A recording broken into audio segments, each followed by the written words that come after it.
Retour sur le plateau de Le Grand Soir, édition de ce 24 février 2026. Comme d'habitude, excellente soirée pour un soir devenu grand. À ce panel particulièrement la bellissime Fadimatou dans une pureté vestimentaire, mais ses analyses politiques. Bon, Cameroun est malade de sa politique familiale du fait de se ramasser à l'appel de crime quand les tourtereaux, la tête dans les agapes libidineuses et nutritionnelles, ont tourné le dos aux valeurs cardinales de la morale, de la spiritualité pour une vie saine et équilibrée dans ce cocon familial. Ce monsieur dans une jalousie extrêmement hautée, cette dernière de ce qui pourrait être intéressant à quelqu'un d'autre. Quelle horreur. Massok Thomas, bonsoir. Eh bien, le pont qu'on a trouvé justement parce que les derniers messages convoquaient la corruption qui pourrait être à l'origine, l'impunité et tout cela. Et cette semaine, on a décidé de parler sur 3 jours au moins de la lutte contre de l'opération Épervier, lutte contre les détournements des deniers publics contre la corruption, qui a 20 ans au Cameroun. Et on observe toujours des appréciations diverses et certains pensent que cette opération-là est à bout de souffle aujourd'hui. Situation, regard sur l'opération Épervier. Est-ce que Bertin Noah pense que l'opération Épervier est à bout de souffle ou alors le plus important a été fait avec ces nombreuses interpellations et condamnations qu'on a connues après 2006? Jean-Jacques, je ne peux pas dire que l'opération Épervier a, si on peut dire que ça a atteint un objectif, mais c'est à bout de souffle. Il me semble que les gens ont constaté qu'ils seront en difficulté si ça continue. Ils ont levé, ils ont désengagé l'implication qui était là. Lorsqu'on parle de 20 ans aujourd'hui, le président de la République avait certainement 73 ans. Donc, il me semble qu'il y avait de quoi ils soient encore bien regardants et efficaces pour implémenter cette action-là. Mais 20 ans après, ça présente une fatigue dans toutes ses formes et on trouve que il n'y a plus réellement l'opération sur le terrain. En regardant comment le Cameroun, comment les choses se passent, je pense que cette opération devait encore se multiplier. Et on allait encore avoir des gens qui sont là-bas, qui ont 20 ans, qui ont 25 ans. Parce qu'il y a énormément de cas qui doivent conduire beaucoup de ceux qui ont conduit les budgets et autres en prison. Et je ne sais pas à quel niveau les autorités compétentes se retrouvent avec ces dossiers. On nous fait comprendre qu'il y a certains dossiers qui ont été traités et ils attendent peut-être que le président de la République donne l'aval pour que ça soit exécuté. Il faut que le président de la République donne l'aval. On vous dit que les dossiers sont bouclés. Beaucoup de dossiers sont bouclés. Mais le patron n'a pas encore dit que toi, qui est le juge de l'opportunité, toi, tu vas aller là-bas. Donc, on ne sait pas si le président a trouvé que bon, ça ne sert même à rien de punir ces gens-ci. Je vais peut-être procéder d'une autre façon.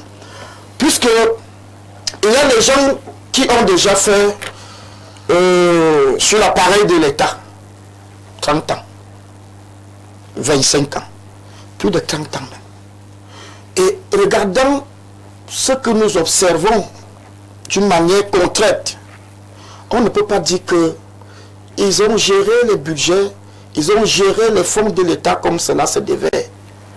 Et on se pose la question que font ces gens dehors? Et ce qui me surprend, c'est que ils sont même conduits à d'autres postes qui prouvent que non, ils n'ont pas de soucis, ils n'ont pas de problème. Et les Camerounais, comme nous autres, ça dérange. On se questionne, on se demande si ce pays est destiné à certaines personnes, même si ils font quoi? Ils sont à l'abri du danger.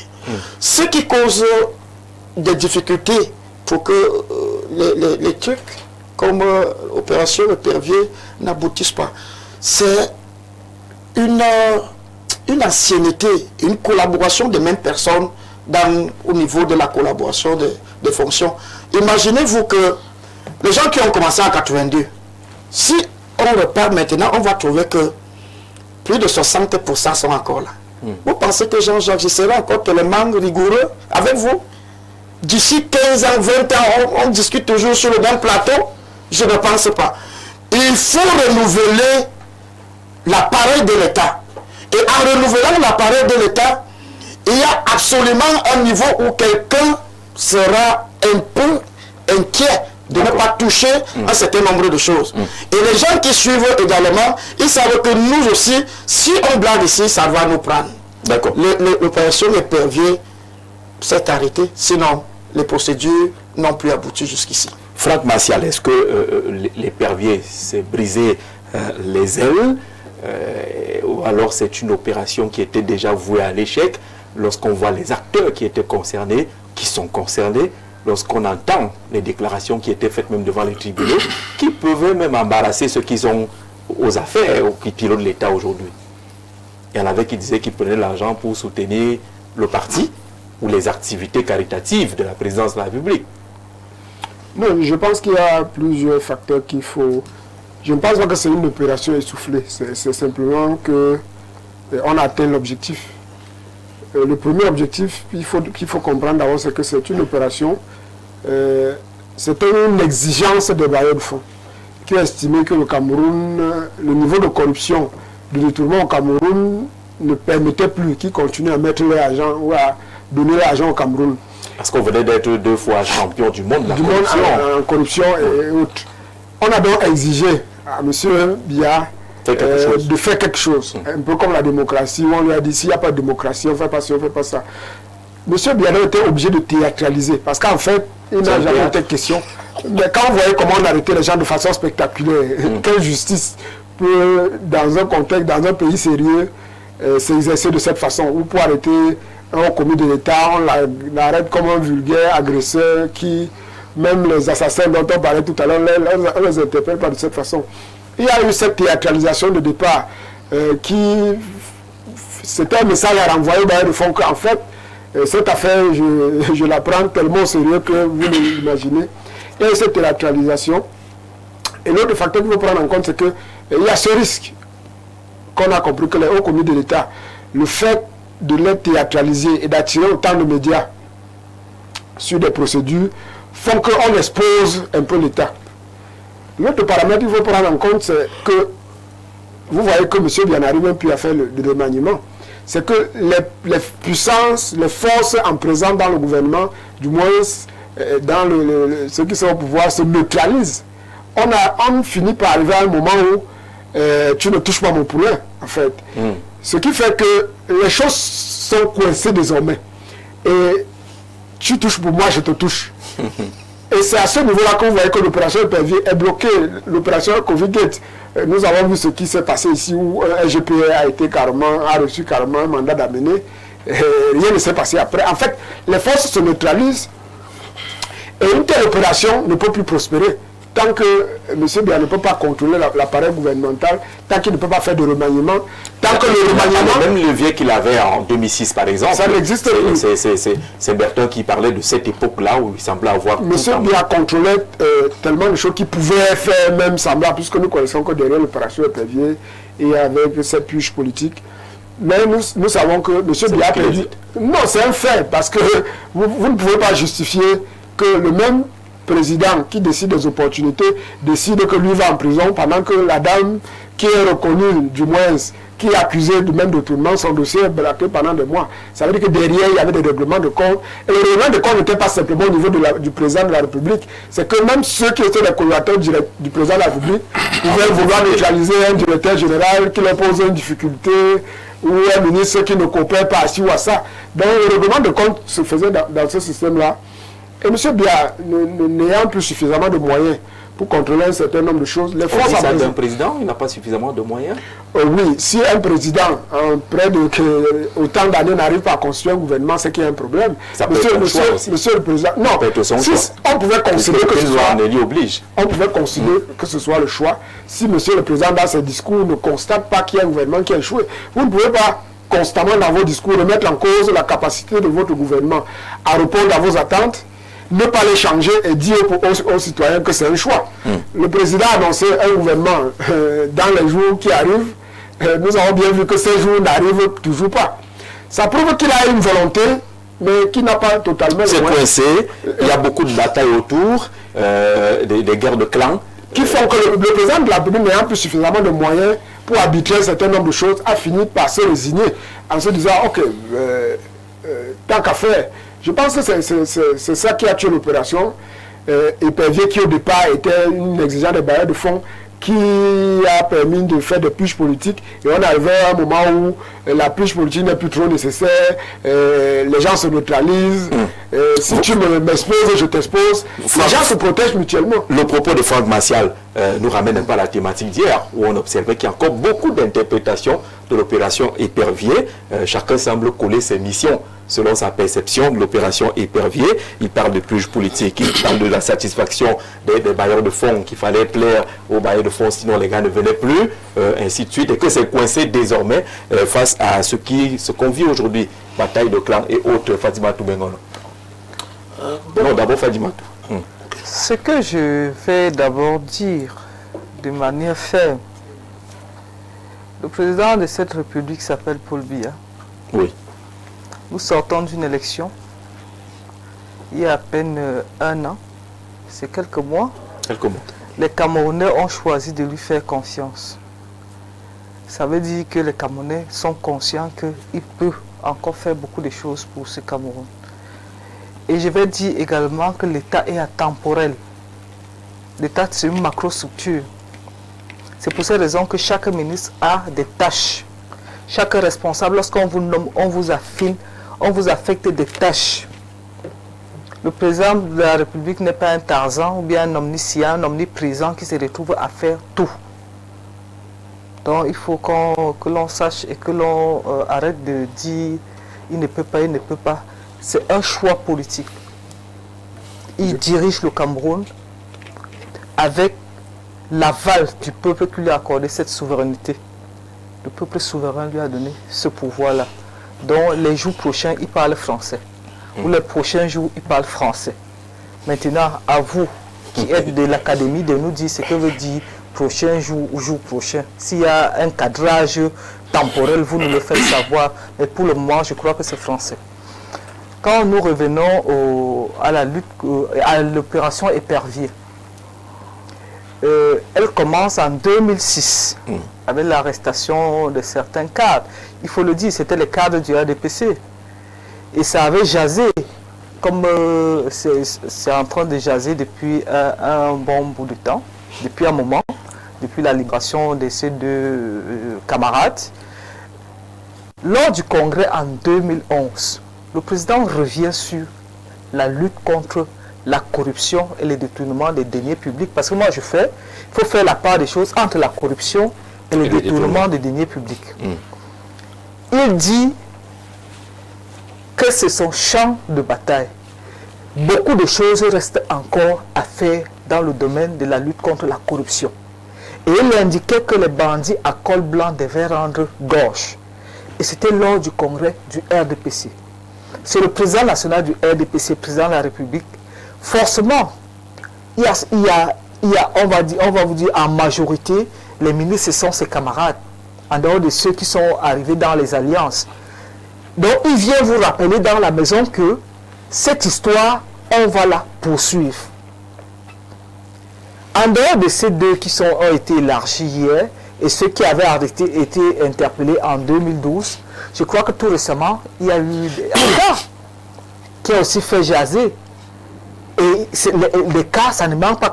Si vous voulez avoir l'information, allez au TCS. C'est parce que c'est vous voyez les autres. La lutte contre le détournement des deniers publics ne s'est jamais arrêtée. La lutte contre la corruption ne s'est jamais arrêtée.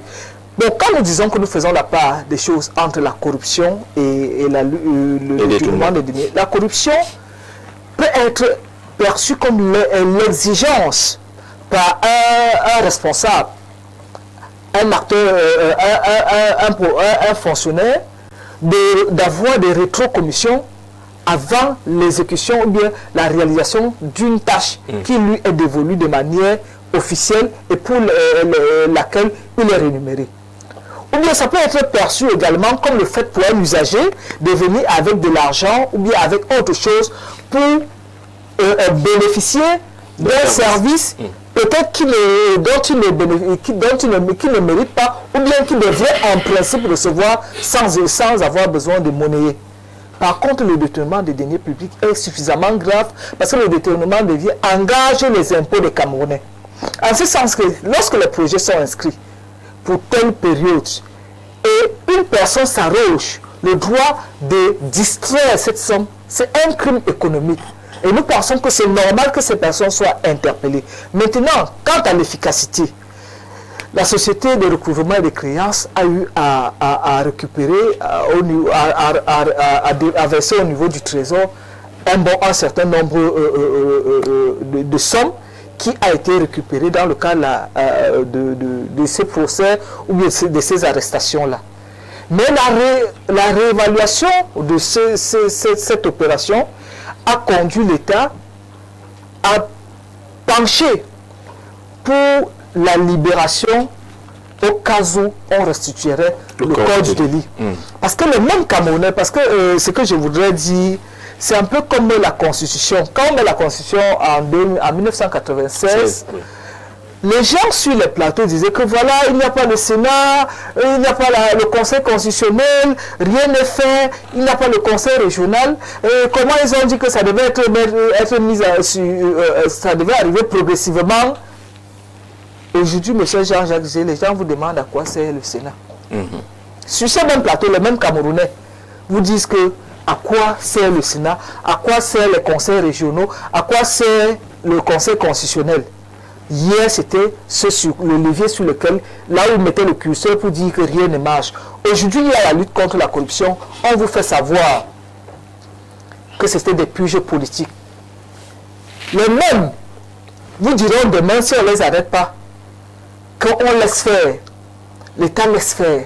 Il faut savoir comprendre les choses parce que donc l'épervier n'est pas essoufflé. Peut-être la forme médiatique, tapageuse, ou bien parce que les hommes politiques qui hier disaient au monsieur, parce qu'il disait qu'avant qu'on demandait, on disait au président que tel a volé, il demandait les preuves. Quand il a commencé à arrêter, on a dit que non, il les arrête parce qu'ils veulent sa place. Aujourd'hui, ils sont conscients que le président est engagé à battre, du moins à mener une lutte acharnée contre ces détournements qui ne sont même plus, il ne trouve même plus nécessaire d'en parler parce que malgré les arrestations, la dernière fois on a arrêté Mebengo, ils ont fait comme s'ils n'entendaient rien parce qu'ils ont peur de faire comprendre aux Camerounais que voilà, aujourd'hui on continue à lutter contre la corruption. Mais on est allé encore très loin. Il y a eu un problème avec le recouvrement de fonds. On suppose que M. Tantampion a détourné 30 milliards. Dans son compte, il y a à peine 1 milliard parce qu'il y a des prête-noms. Aujourd'hui, pour ceux qui sont dans, pour tous les Camerounais, puisque nous sommes appelés à faire des opérations, il y a l'attestation d'immatriculation. L'attestation d'immatriculation te permet d'avoir un identifiant unique. À partir du moment où tu as un identifiant unique, toutes tes opérations sont traçables. En ce moment, il te viendra, si on retrouve dans le compte de M. Y, qui serait simplement un cordonnier au carrefour Sam, on trouve dans son compte sensiblement 7 milliards, il va falloir qu'il justifie. Comment est-ce que... Donc, c'est une façon d'aller de manière progressive vers la traçabilité des fonds qui ont été qui sont évaporés dans les caisses de l'État. Mais nous ne pouvons pas dire à l'heure où nous sommes que l'opération épervier n'a pas marché, ça a marché. Peut-être la réévaluation indique qu'il faut changer de méthode. Il est important de récupérer ce qui a été volé, même comme les biens ont été saisis, parce que pour la plupart les biens ont été saisis, j'en connais, dont les biens ont été saisis. Est-ce que ça a permis de rebooster les caisses de l'État? C'est ça le plus important. D'accord. L'épervier et l'opération est-elle essoufflée aujourd'hui, Mistachi? Bon, très rapidement, avant de commenter ça, je veux commencer là où ma copanéliste du RDPC s'est arrêtée. Elle s'appelle M. Bongono, Fadima Toundacha.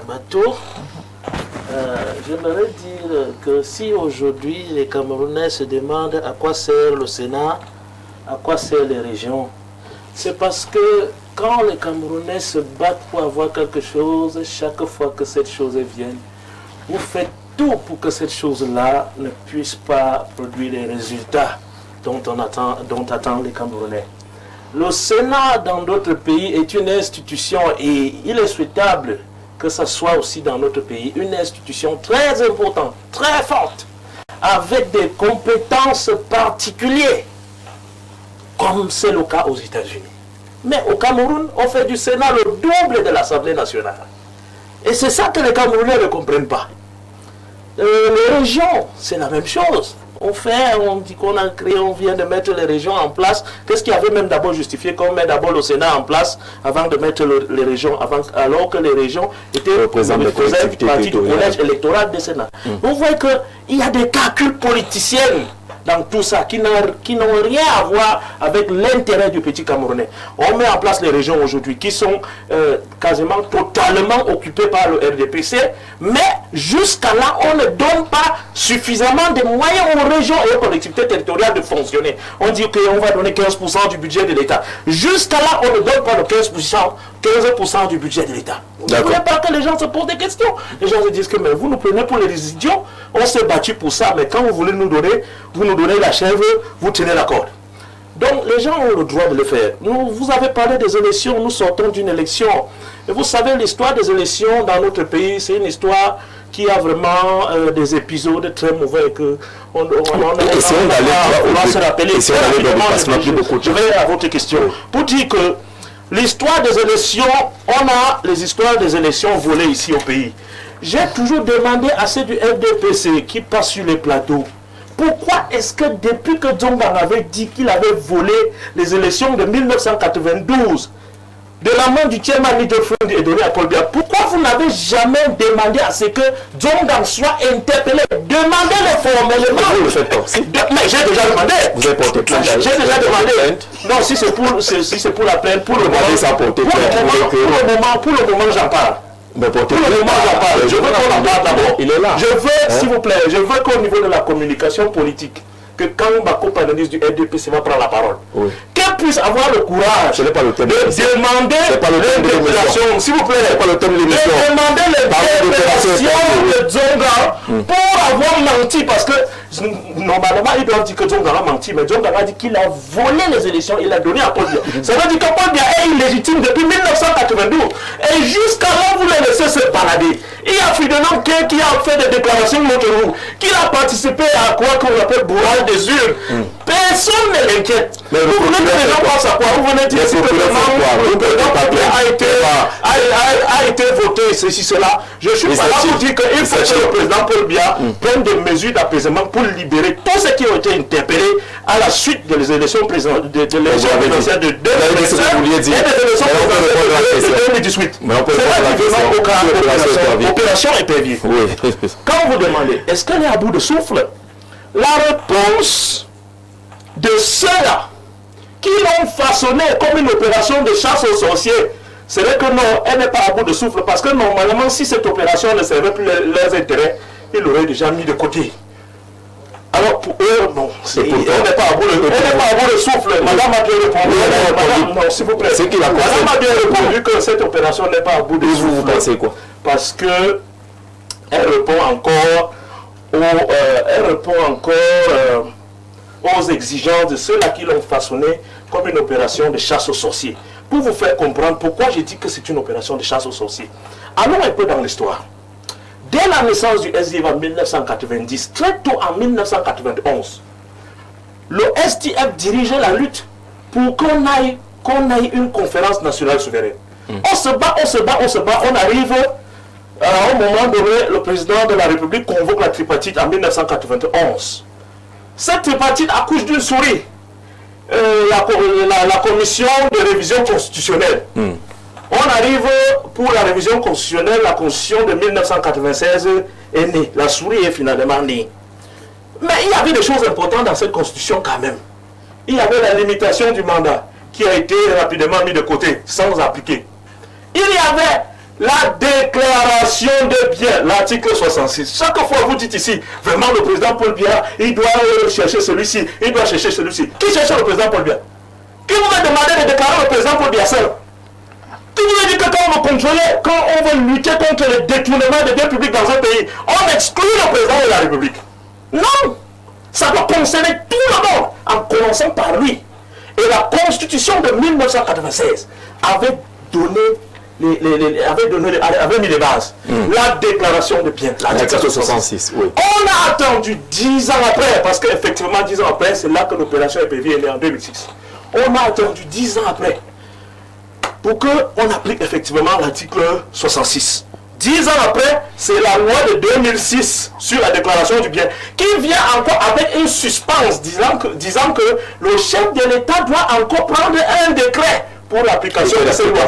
Et jusqu'à là où nous sommes, le chef d'État n'a pas encore pris ce décret. Parce que pour le chef d'État, il ne faut pas qu'il déclare ses biens. Pour certains de ses amis, certains qui sont au Parlement, qui n'en parlent pas de cette déclaration de biens, il ne faut pas qu'il déclare parce que certains de ces voleurs-là sont aussi au Parlement, ils sont des députés. Ils ne veulent pas qu'on déclare les biens. Alors, il refuse la déclaration de biens jusqu'aujourd'hui. Et en 1900, vous avez si bien cité, quand on était champion de la corruption 2 fois, il a seulement manqué une occasion, on devait être les Pichichi 3 fois. On a regardé le feu pour le bon. 98, 99. Quand la crise économique touche tout le monde entier, le président Paul Biya, dans une stratégie d'extraversion étatique, c'est-à-dire justifier ses échecs, la malgouvernance par les effets venant d'ailleurs, dit que non, vraiment, le niveau de vie au Cameroun, les choses sont difficiles parce qu'il y a une crise économique vraiment qui touche tout le monde entier. Nous sommes en difficulté à cause de la crise économique. Mais le SDM lui dit non, monsieur le président. Il y a le détournement des deniers publics. Ceux qui sont dans les bureaux pour servir prennent l'argent des Camerounais. Cet argent ne sert pas les intérêts des Camerounais. Le président de la République a rétorqué. Où sont les preuves? Où sont les preuves? Quand le SDM commence en 1997, dès qu'on arrive au Parlement, sous le leadership du président du groupe parlementaire, l'honorable Mbanda, et bien sûr guidé par le chairman John Fungi, on a même des preuves. On demande une enquête parlementaire. Comme vous voulez voir clair dans cette affaire, on a des preuves. L'affaire Moutipou est montée. C'est comme ça qu'on arrête Moutipou, on l'amène en prison.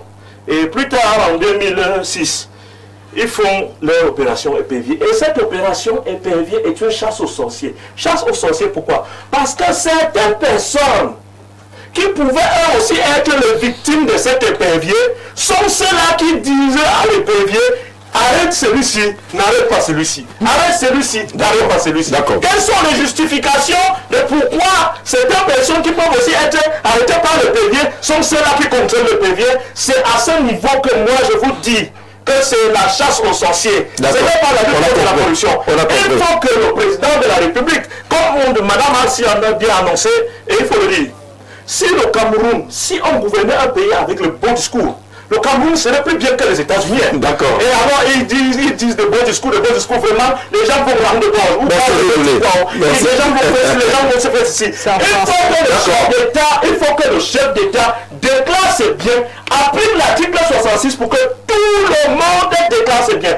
Quand la lutte contre la corruption et le détournement des biens publics, le détournement des fonds publics soit une affaire institutionnels, donc des institutions qui sont capables de suivre qui que ce soit, en commençant par le président de la République. On a compris, Dieu donné. Pourquoi on poursuit monsieur Taïfo qui prenne un verre d'eau? Il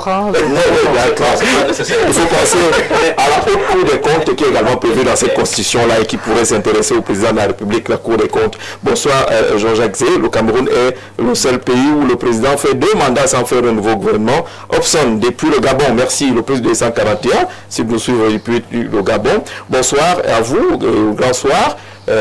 Bonsoir au grand modérateur, merci. Nous sommes dérangés de voir qu'il s'y trouve sur votre prestigieux plateau des individus qui se trouvent là pour unique projet faire un procès d'intention à l'endroit du chef de l'État, président de la République. C'est dommage. Merci, vous n'avez pas signé votre message. Bonsoir à votre plateau, Fatima Tou. Le numéro unique sert à quoi au Cameroun? Comment un fonctionnaire des finances a fait pour avoir plus de 1000 salaires chaque mois, lui seul pendant plusieurs années? Robert depuis Obala. Et à l'époque, il n'y avait pas le NUI, numéro d'identifiant unique. Il n'y a même pas la biométrisation des fichiers, la digitalisation des fichiers. Et le concerné est là où vous savez. Voilà. Donc, on va encore dire que c'est la politisation. Est-ce qu'il visait la chaise du président? J'aimerais savoir si les gens qui ont mis leurs mains dans les lignes 74, 94 et consorts sont arrêtés. Le doyen d'âge à l'Assemblée nationale avait même parlé des scandales de détournement. Est-ce qu'on a arrêté ces gens-là? Répondez-moi. Voilà, Madame Bengono. C'est vous qui posez la question, Madame Bengono.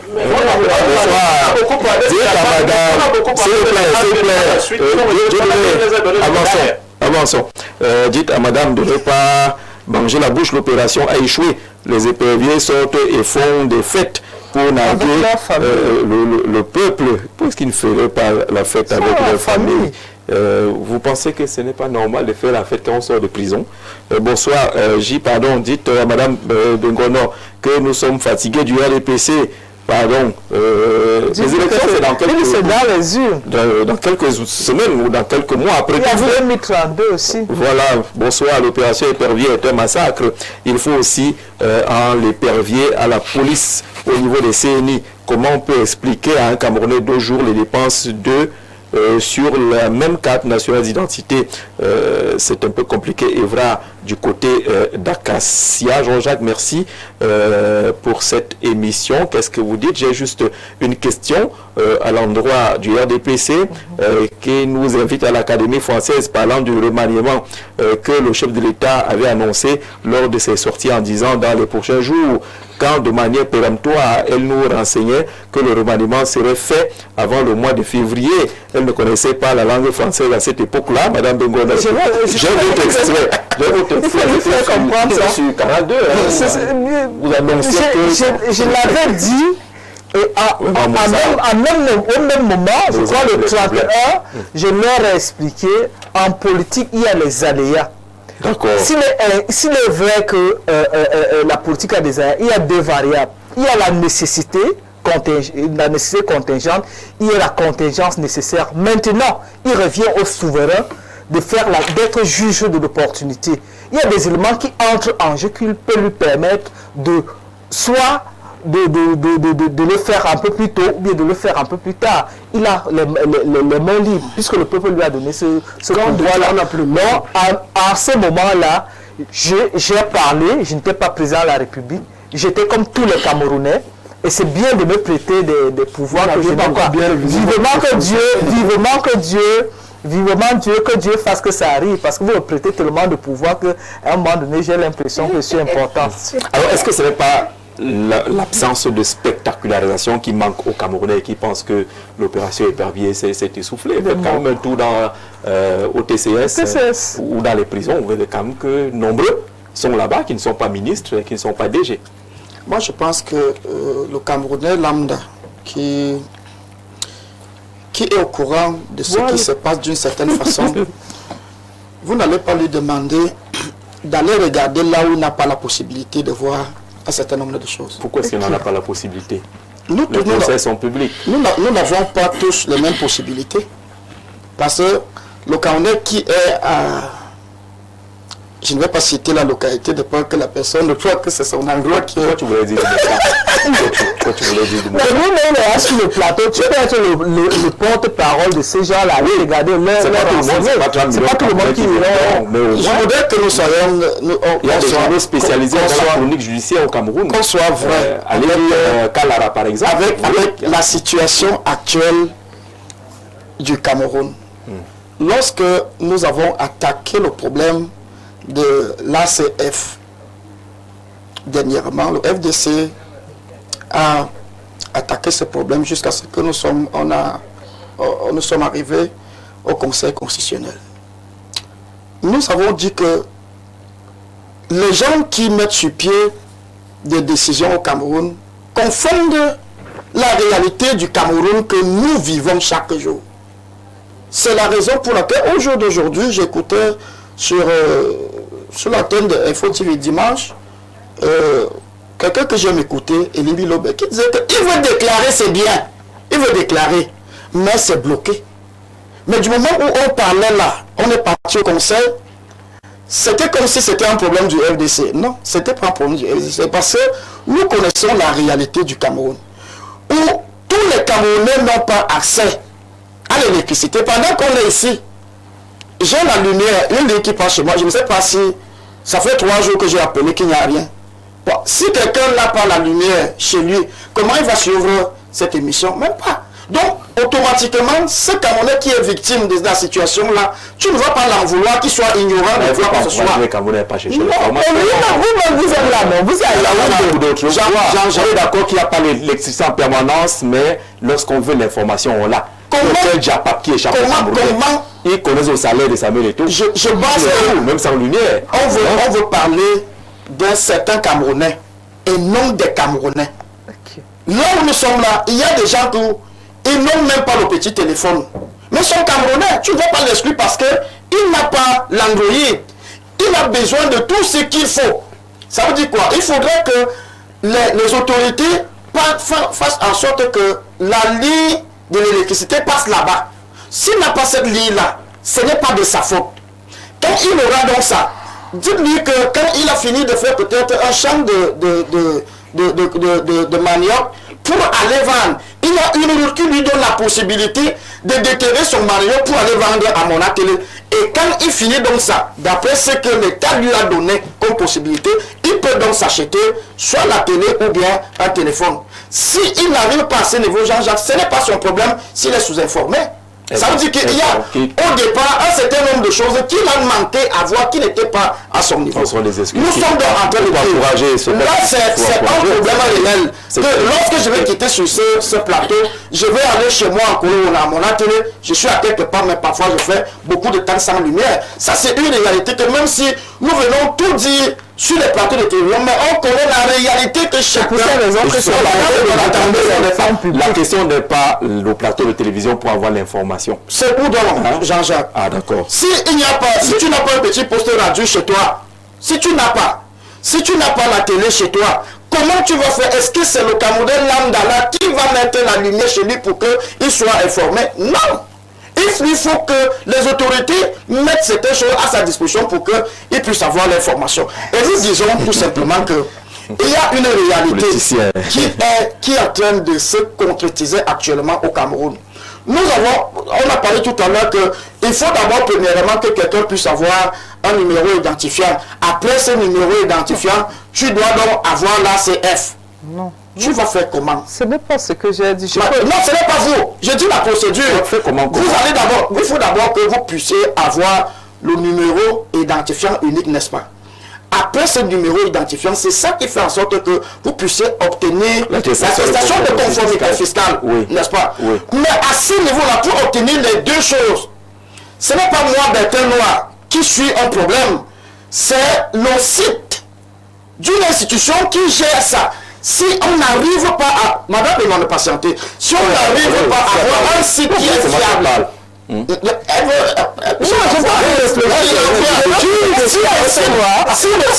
le site, au moment où nous parlons là, si le site plante, si le site ne passe pas, et que vous, monsieur Jean-Jacques, vous voulez commencer la procédure, le problème est à quel niveau? À votre niveau ou bien ailleurs? On parle de quoi maintenant?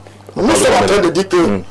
Parce que la question c'est de savoir, est-ce que ce n'est pas parce qu'il n'y a plus le côté spectaculaire que les gens pensent que l'opération s'est essoufflée? Je dis donc que le côté spectaculaire manque peut-être parce que les gens ne sont plus informés via les plateformes. Qui sont quoi? Tout ce que nous pouvons utiliser pour avoir, quand on était au courant, c'était parce que c'était spectaculaire tel que vous dites là. Rendez ça comme c'était avant. Pour que les Camerounais... Oui, exactement. Il faut que tous les Camerounais qui n'ont pas accès de quitter leur village, ils vont venir ici à Yaoundé. On va filmer le spectacle, ils auront le courant en ce moment-là. C'est ça? Si vous dites que nous tous on doit arriver ici, on va arriver ici avec quel moyen? D'accord. Arriver. Est-ce que ce n'est pas ça le problème? Il n'y a plus de spectacle. Combien d'inspecteurs, d'ingénieurs, de délégués et autres sont aujourd'hui en prison, y compris le maire? C'est quand même beaucoup. Non, je ne peux pas penser que ce soit une question de spectacle, parce que si on arrête un ministre, tout le monde va savoir. On n'a pas besoin de faire du spectacle. L'affaire Covid-Gate, quand les ministres... Ça va arrêter les ministres. Est-ce que ce n'est pas ça le problème qui affaiblit? Parce qu'on reste focus sur les ministres, en Chine, quand vous dénoncez un inspecteur des impôts, on vous récompense. Et on dit que c'est là-bas qu'il y a l'argent vrai des Chinois. Non, c'est pour ça que les gens perçoivent toujours l'opération épervier comme une opération politique. Parce que vous ne pouvez pas avoir des ministres qui sont connus, qui sont d'ailleurs reconnus responsables d'un certain nombre de faits par des institutions même de la République du Cameroun et qui sont libres. Et vous voulez que nous on laisse ça pour aller se contenter d'un directeur, je ne sais pas trop de quoi qu'on nous donne. Non, si vous avez une opération qui est supposée être une opération d'assainissement, ça doit se faire partout en commençant d'ailleurs. Parce que c'est eux en fait qui doivent être des exemples. Quand tu frappes un ministre, le petit directeur se dit, ben, si on a frappé le ministre... On a frappé combien de ministres? On a frappé les ministres. Les gendarmes, est-ce qu'ils ont arrêté? Est-ce que les douaniers ont arrêté? C'est ça la question. Est-ce que c'est parce qu'on a souvent frappé les ministres que vous pouvez justifier que depuis l'affaire Covid, les gens sont libres? En fait, j'en sais rien. Les affaires judiciaires sont les affaires judiciaires. On parle de ce qui est fait. Non, personne ne peut dire que rien n'est fait. Parce que de toute façon, même quand on parle de pige politique, c'est qu'il y a un fond de détournement là derrière. On appelle ça politique simplement parce que ça tête chercheuse. On saute cette tête, on prend celle-là. Ah, parce que vous venez avec les grosses formules. Non, c'est un jeu politique. Non, ce sont des faits. On donne donc. Oui, on saute cette tête. La preuve, je reviens sur le cas de Covid. Politique. Je prends le cas de Covid. Non, d'ailleurs, on ne s'attardera pas sur ces questions-là. Sur ce qui est. Sur ce qui est. Sur ce qui est. La purge politique, c'est simplement parce que c'est la tête chercheuse. Je ne suis pas en train de dire que ceux qui sont en prison, on ne peut rien les reprocher. Mais à partir du moment où on sélectionne... Vous savez qu'on peut rien les reprocher et vous parlez de purge politique en même temps. Parce que pourquoi il doit être en prison et que les autres doivent être libres? Pourquoi ceux d'aujourd'hui doivent être libres? En 2006, ceux qui ont Covid là étaient là en 2006. Pourquoi aujourd'hui ils doivent être libres? Alors, normalement, le temps de la justice.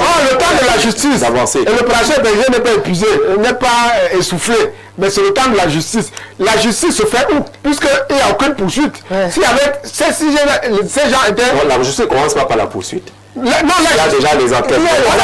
Les rapports existent. Les auditions, c'est déjà ça la justice. Les rapports existent. On les a auditionnés. Voilà. Oui, et on les auditionner. C'est les étapes. On va pas étudier les auditions, c'est ça? Non, soyons un peu sérieux. Je pense qu'il y a une question qui est la question de l'assainissement. Et on peut tous constater au Cameroun que le système en place a fini par conclure qu'il ne peut pas assainir. A fini par comprendre que assainir, c'est s'affaiblir. A fini par comprendre que si il veut tenir, il est mieux pour lui de ne pas faire de l'assainissement un point politique. Parce que c'est ce qu'ils ont commencé par le départ. Mais ils ont compris que là, on entend là, puisque finalement tout le monde est voleur dans notre système. Si on décide donc de nettoyer tous les voleurs, qu'est-ce qu'on devient? Dire que tout le monde est voleur, c'est une exagération. Non. C'est pas rationnel. Non. On ne parle pas de tout. Que tout le monde est voleur. Que tout le monde est coupable. Mais il faut qu'on se comprenne. C'est sentencieux, c'est tout le monde. Allez, on a fini. On a presque fini. On a fini l'émission. Juste pour récupérer. Non, oui. Dieu ne m'a perturbé. Ce que je veux dire, c'est non, Dieu ne veut pas que vous disiez que tout le monde est voleur. Non, c'est exagéré. C'est un système, je parle du système globalement. D'accord. Dans chaque système, il peut y avoir des exceptions. Mais quand tu parles du système globalement, tu parles du système. On est dans le système. Les personnes qui s'échappent dans le système. Non. Comment ça, non? Non, on n'est pas dans le système. Nous ne prenons aucune décision. C'est quoi? Le gérant le système comment? Tu définis le système gouvernant, ceux qui ont le pouvoir de prendre des décisions, ceux qui gèrent des budgets. C'est de deux que je parle. Et quand je parle de le système, je ne veux pas dire que c'est fait. Le parent qui va de la chair, son enfant nul à l'école, là, il est dans le système? Non. Non, j'entends souvent ça sur les plateaux où des intellectuels essaient de prouver que tous les Camerounais sont dans le système. Tu ne peux pas dire que c'est le système et tu enlèves le parent. S'il le fait, c'est parce que c'est un construit total. Le parent ne gère rien. Le parent est simplement une victime du système. D'accord. Dans le système, il y a des décideurs et des victimes. Dans cette approche, il semble indiquer que le système, le régime ne peut pas vivre sans ces pratiques. C'est ça, c'est ce qu'on comprend. C'est ça qui alimente le parti. C'est ça le socle. C'est ça qui le poteau central. C'est ça. Si on enlève la corruption, le détournement, en 2 minutes. Je me sens confortable à discuter sereinement avec les responsables politiques. Mais j'ai un problème avec les chevaux de Troie qui viennent sous une autre casquette et ont peur d'assumer leur appartenance politique pour qu'on discute de manière politique. Parce que quand nous venons comme des leaders, nous avons l'obligation de l'objectivité. Et là, j'ai en face de moi un homme politique qui se présente comme leader d'association. Je suis un acteur politique. La politique, c'est un homme politique. J'aurais aimé discuter je suis un avec acteur politique. Mais ce que je dis, ça se redit pour ce que je voudrais dire, sur la question de la lutte contre les détournements des deniers publics, c'est un impératif catégorique. Et que ce soit avec M. Biya, que ce soit avec Aïjo, la lutte contre la corruption a toujours été un champ de bataille sur lequel il est important d'appuyer. Parce que tant qu'il y aura détournement des deniers publics, il y aura entorse à notre volonté de développement. L'argent qu'on détourne, ça ne donne pas la lumière là où mon ami Noah a dit. Le courant va passer, il n'y aura pas de lumière parce que l'argent qui était attribué, qui était affecté à cette poche de dépenses a été distrait par une personne. Il est important que cette personne soit censurée et si possible qu'on soit récupéré pour l'identifiant unique. Ça va résoudre non seulement le problème de détournement et de paiement, parce que vous devez devoir justifier ce que vous avez dans votre compte. Toutes les opérations que vous faites depuis qu'il y a cette histoire-là, on a besoin de votre identifiant unique, même pour ouvrir un simple compte. Ça permet que ceux qui passent le temps à faire le blanchiment à travers l'achat des terrains, demain après-demain, ils vont commencer à payer les taxes foncières de manière sérieuse. Et ça va permettre que le problème de la prédation foncière également soit résolu. Donc la lutte est globale, mais pour le détournement, pour l'opération épervier, elle va continuer. Peut-être la justice ne va pas à votre rythme, mais la justice fait son travail. Pour le Covid-Gate et tout ce qu'il y a de gate qui sont arrivés après 2006 ou 2011, le moment venu, nous allons nous assurer sur le temps de la justice. Très bien. Alors, je vous donne rapidement lecture de ce communiqué avant de céder le studio à Jude Kendi pour le journal en anglais. Il vient du ministère de la Défense. Le ministre de la Défense communique à la suite du décès du nommé Ekane Anissé Georges, 74 ans, survenu le 1er décembre 2025 à l'aube au centre médical militaire de la gendarmerie nationale à Yaoundé. Et en vue d'élucider les circonstances réelles de son décès, une enquête avait été ouverte à l'inspection générale de la gendarmerie nationale en même temps qu'une autopsie médico-légale était prescrite. De cette enquête administrative, il ressort d'une part que l'interpellation et la garde à vue du nommé Ekane Anissé Georges étaient consécutives à son implication dans des manifestations violentes enregistrées à Douala avant et après la publication des résultats de l'élection présidentielle du 12 octobre 2025 et d'autre part que son décès était survenu alors que l'enquête judiciaire ouverte sur divers griefs légaux suivait encore son cours. Le rapport de l'autopsie médico-légale produit par une collégialité composée d'un professeur et de 2 docteurs en médecine sur la base des résultats des examens complémentaires effectués au centre universitaire roman de médecine légale en Suisse a été remis au commissaire du gouvernement près le tribunal militaire de Yaoundé le lundi 23 février 2026. Il en ressort une absence totale de lésions traumatiques et l'existence de graves pathologies ayant emporté un patient présentant de lourds antécédents médicaux. Le dit rapport a conclu à une mort naturelle. C'est pourquoi ce même lundi